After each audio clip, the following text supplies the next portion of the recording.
नमस्कार, स्वागत है आप सभी का हमारे इस विशेष सांकेतिक भाषा के बुलेटिन में। आपके साथ मैं हूं संध्या शर्मा और मेरे साथ है मेरे सहयोगी शरद मुद्गल। आइए बुलेटिन की शुरुआत करते हैं हेडलाइंस के साथ। पश्चिम एशिया में जारी संघर्ष के बीच प्रधानमंत्री ने की मुख्यमंत्रियों के साथ अहम बैठक। टीम इंडिया की तरह काम करने को लेकर प्रधानमंत्री ने जताया विश्वास। ऊर्जा सुरक्षा और नागरिकों के हितों की रक्षा सुनिश्चित करने पर जोर।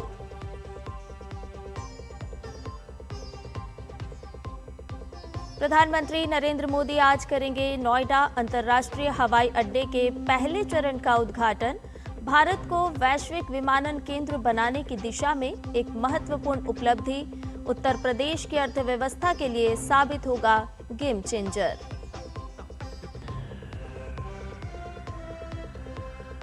केंद्र सरकार ने राज्यों के लिए वाणिज्यिक एलपीजी के आवंटन में की 20% की वृद्धि। कोटा बढ़ाकर हुआ 70%। पेट्रोलियम मंत्रालय ने जारी किया पत्र, लिखा श्रम प्रधान उद्योगों को दी जाएगी प्राथमिकता।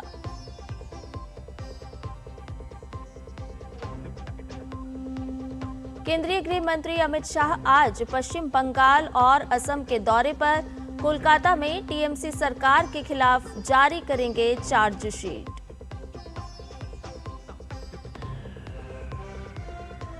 ईरान अमेरिका संघर्ष पर मार्को रूबियो का बयान, कुछ हफ्तों में खत्म हो जाएगा अमेरिकी सैन्य अभियान। सऊदी अरब में एक बेस पर ईरानी हमले में अमेरिका के 12 सैनिक घायल।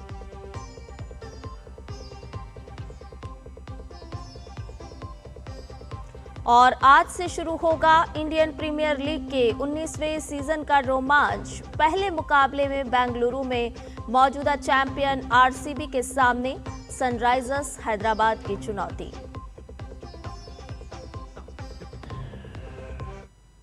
सभी समाचार विस्तार के साथ। प्रधानमंत्री नरेंद्र मोदी ने पश्चिम एशिया संघर्ष को देखते हुए राज्यों के मुख्यमंत्रियों और उपराज्यपालों के साथ तैयारियों को लेकर एक बैठक की अध्यक्षता की।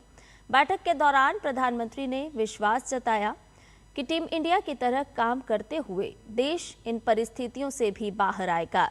प्रधानमंत्री ने आर्थिक और व्यापारिक गतिविधियों को बनाए रखने, ऊर्जा सुरक्षा सुनिश्चित करने और नागरिकों के हितों की रक्षा के लिए जरूरी कदम उठाने के साथ ही औद्योगिक इकाइयों के लिए सप्लाई चेन बनाए रखने पर भी जोर दिया। वहीं कालाबाजारी और जमाखोरी के खिलाफ सख्त कार्रवाई सुनिश्चित करने के लिए भी प्रधानमंत्री ने आग्रह किया। कृषि क्षेत्र के लिए जरूरी उर्वरक वितरण के लिए प्लानिंग करने पर भी प्रधानमंत्री ने खासा जोर दिया। इसके साथ ही सीमावर्ती राज्यों और तटीय इलाके वाले राज्यों को बढ़ती चुनौतियों के मद्देनजर विशेष ध्यान देने की बात कही। अफवाहों, भ्रामक खबरों को रोकने और सही सूचनाओं को प्रसारित करने पर भी प्रधानमंत्री ने जोर दिया है। प्रधानमंत्री ने नेतृत्व में केंद्र सरकार द्वारा उठाए जा रहे कदमों को मुख्यमंत्रियों द्वारा सराहा गया।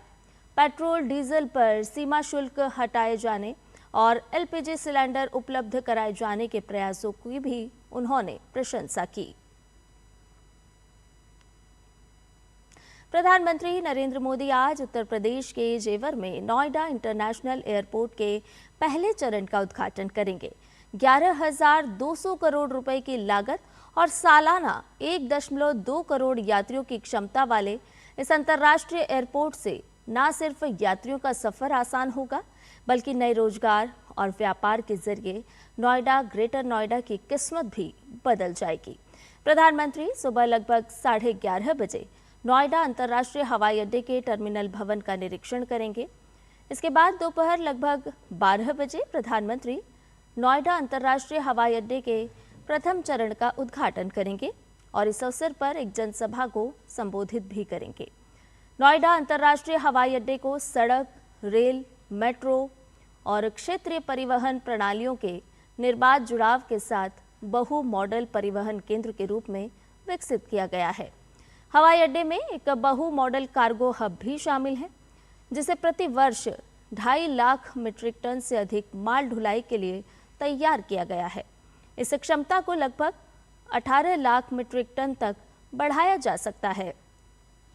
हवाई अड्डे की प्रारंभिक यात्री संचालन क्षमता 12 मिलियन यात्री प्रति वर्ष होगी, जिसे 70 मिलियन MPPA तक बढ़ाया जा सकता है।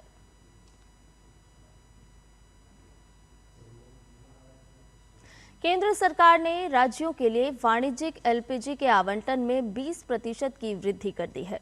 इस्पात और वाहन क्षेत्र सहित अन्य औद्योगिक जरूरतों को पूरा करने के लिए अब कुल कोटा बढ़कर 70% के स्तर पर पहुंच गया है। पेट्रोलियम सचिव नीरज मित्तल ने राज्यों के मुख्य सचिवों को पत्र लिखा है और निर्देश दिए हैं कि इस अतिरिक्त आपूर्ति में इस्पात, वाहन, कपड़ा, रंग, रसायन और प्लास्टिक जैसे श्रम प्रधान उद्योगों को प्राथमिकता दी जाए। ये क्षेत्र अन्य आवश्यक उद्योगों के लिए आधार का काम करते हैं।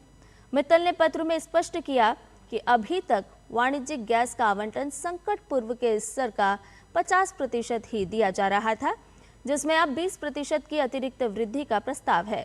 इस बढ़ोतरी के बाद गैर घरेलू LPG की कुल आपूर्ति अब संकट शुरू होने से पहले वाली मांग के 70% तक पहुंच जाएगी। पश्चिम बंगाल में आगामी विधानसभा चुनाव को लेकर राजनीतिक सरगर्मियां चरम पर हैं। चुनावी अभियान के तहत वरिष्ठ भाजपा नेता और केंद्रीय गृह मंत्री अमित शाह आज कोलकाता में राज्य सरकार के खिलाफ एक विस्तृत चार्जशीट जारी करेंगे। इस आरोप पत्र में पिछले कई वर्षों के दौरान TMC सरकार में हुए कथित भ्रष्टाचार, शासन की विफलताओं और कानून व्यवस्था से जुड़ी गंभीर चिंताओं का ब्यौरा हो सकता है। आपको बता दें कि बंगाल में 2 चरणों में चुनाव होने हैं। पहले चरण के लिए 23 अप्रैल को वोट डाले जाएंगे, तो वहीं दूसरे चरण की वोटिंग 29 अप्रैल को होगी। पश्चिम बंगाल के बाद असम में विधानसभा चुनाव के लिए भाजपा उम्मीदवारों के पक्ष में चुनाव प्रचार करने के लिए केंद्रीय गृह मंत्री अमित शाह असम जाएंगे। चुनाव प्रचार के हिस्से के रूप में वो चुनावी सभा और एक विशाल रोड शो में भी भाग लेंगे। पार्टी के चुनाव प्रचार सभाओं और रोड शो में मुख्यमंत्री हेमंत बिस्वा शर्मा सहित पार्टी के पदाधिकारी और मित्र दल के शीर्ष नेतृत्व उपस्थित रहेंगे और पार्टी के प्रत्याशियों के लिए मतदाताओं को संबोधित करेंगे। पश्चिम बंगाल की मुख्यमंत्री ममता बनर्जी की CRPF जवानों को कथित धमकी को लेकर मामला बढ़ता जा रहा है। इस मामले में अब चुनाव आयोग ने पश्चिम बंगाल के CEO से रिपोर्ट तलब कर ली है। दरअसल ममता बनर्जी एक वीडियो में CRPF जवानों को खुले तौर पर धमकी देते हुए नजर आ रही हैं। ममता इस वीडियो में सभी महिलाओं और लड़कियों को पोलिंग बूथ पर मौजूद रहने को कह रही हैं। इतना ही नहीं, जरूरत पड़ने पर ममता बनर्जी किसी भी स्थिति में निपटने के लिए घर के रसोई बर्तनों का इस्तेमाल करने को भी कह रही हैं।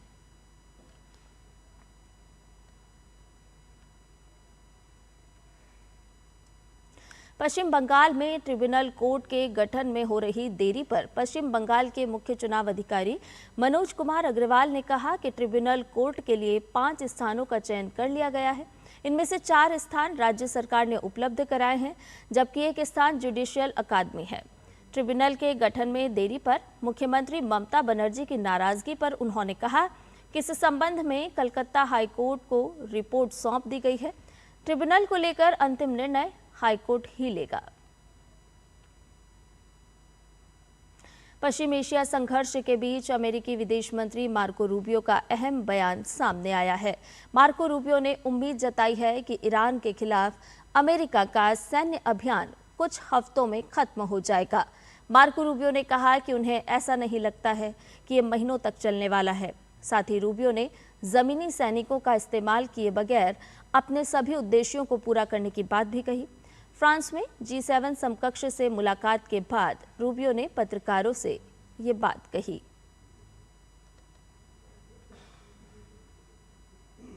वहीं ईरान की ओर से सऊदी अरब के प्रिंस सुल्तान एयरबेस पर किए गए सैन्य हमले में 12 अमेरिकी सैनिक घायल हो गए, जिनमें से 2 की हालत काफी गंभीर है। इसी के साथ ईरान के खिलाफ युद्ध शुरू होने के बाद से 300 से अधिक अमेरिकी सैन्यकर्मी घायल हो चुके हैं। वहीं इस संघर्ष में 13 अमेरिकी सैनिक मारे गए हैं। आज से आईपीएल का रोमांच शुरू होने जा रहा है। बेंगलुरु के चिन्नास्वामी स्टेडियम में आईपीएल के 19वें संस्करण की शुरुआत होगी। इंडियन प्रीमियर लीग 2026 के आगाज से पहले क्रिकेट जगत में एक बार फिर रोमांच चरम पर है। हर साल की तरह इस बार भी खिताब की जंग बेहद कड़ी होने की उम्मीद है, जहां अनुभवी सितारों के साथ युवा खिलाड़ी भी अपनी छाप छोड़ने को तैयार हैं। पहले मैच में गत चैंपियन आरसीबी का सामना सनराइजर्स हैदराबाद से होगा। इस सीजन में भी 10 टीमें हिस्सा ले रही हैं और कुल 70 लीग मुकाबले खेले जाएंगे, जो देश के 13 अलग अलग वेन्यू पर आयोजित होंगे। सभी 10 टीमें लीग स्टेज में 14-14 मुकाबले खेलेंगी। शीर्ष 4 टीमें प्लेऑफ में पहुंचेंगी। आईपीएल 2026 का पहला फेज 28 मार्च से लेकर 12 अप्रैल तक चलेगा। फिर दूसरा फेज 13 अप्रैल से शुरू होगा और 24 मई तक जारी रहेगा। पहले फेज में 20 और दूसरे फेज में 50 मुकाबले खेले जाएंगे। इस सीजन में कुल 12 डबल हेडर मुकाबले खेले जाएंगे। इसके साथ ही हमारे इस विशेष सांकेतिक भाषा के बुलेटिन में फिलहाल के लिए इतना ही। मुझे और मेरे सहयोगी शरद मुदगल को दीजिए इजाजत। नमस्कार।